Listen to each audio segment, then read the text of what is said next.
Israeli agency ने Haniyeh के कत्ल के लिए ईरानी एजेंट्स को इस्तेमाल किया। बरतानवी अखबार के सनसनीखेज दावे।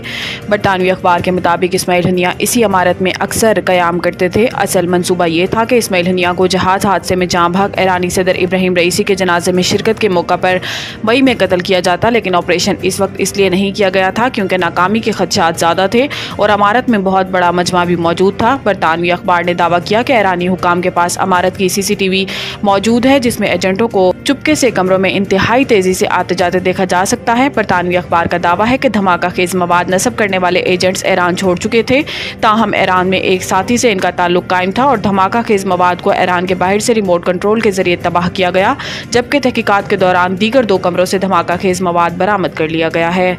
शेर अफजल मरवत की रुकनियत मनसूख। PTI की आदत में धड़े बंदी सामने आ गई। जराये के मुताबिक PTI रहनुमा शेर अफजल मरवत की पार्टी की बुनियादी रुकनियत मनसूखी के मामले पर तहरीक इंसाफ की क़यादत में इख्तलाफात खुलकर सामने आ गए। PTI के कायम मकाम सेक्रेटरी इत्तलात शुएब शाहीन की जानिब से शेर अफजल मरवत की पार्टी से निकालने की तस्दीक कर दी गई है। शुएब शाहीन का कहना था कि शेर अफजल मरवत को बानी चेयरमैन की हदायत पर निकाला गया, जबकि चेयरमैन PTI बैरिस्टर गोहर शेर अफजल मरवत की हिमायत में सामने आ गए हैं और इन्होंने कहा कि शेर अफजल मरवत इमरान खान के वफादार तरीन साथियों में से एक हैं। इनकी बुनियादी रुकनियत ख़त्म करने का नोटिफिकेशन मेरे इल्म में नहीं है। बैरिस्टर गोहर ने कहा कि बतौर पार्टी चेयरमैन शेर अफजल मरवत या किसी और को भी पार्टी से नहीं निकालूंगा। दूसरी जानिब ज़राए के मुताबिक बैरिस्टर गोहर मुमकिन तौर पर शेर अफजल मरवत की सिफारिश के लिए बानी चेयरमैन से मिलने अडियाला जेल जाएंगे।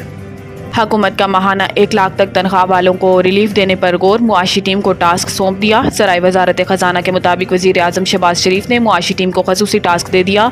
ज़राए ने बताया है कि तनख्वाहदार तबके को रिलीफ के लिए फंडिंग तरक्याती बजट से लेने पर गौर शुरू कर दिया गया, जबकि इनकम टैक्स रिलीफ पर IMF को भी एतमाद में लिया जाएगा।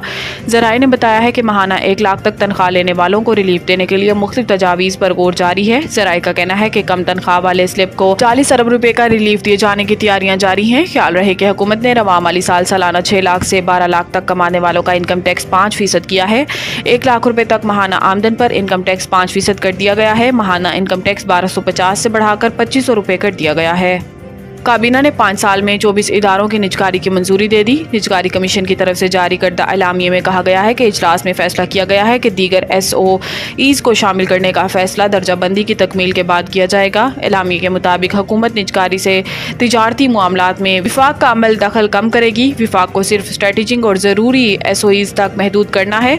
कमेटी का कहना है कि मुनाफा कमाने वाले इदारों की निजकारी पर भी गौर किया जाएगा। कमेटी हुकूमती मलकियती इदारों की दर्जाबंदी कर रही है।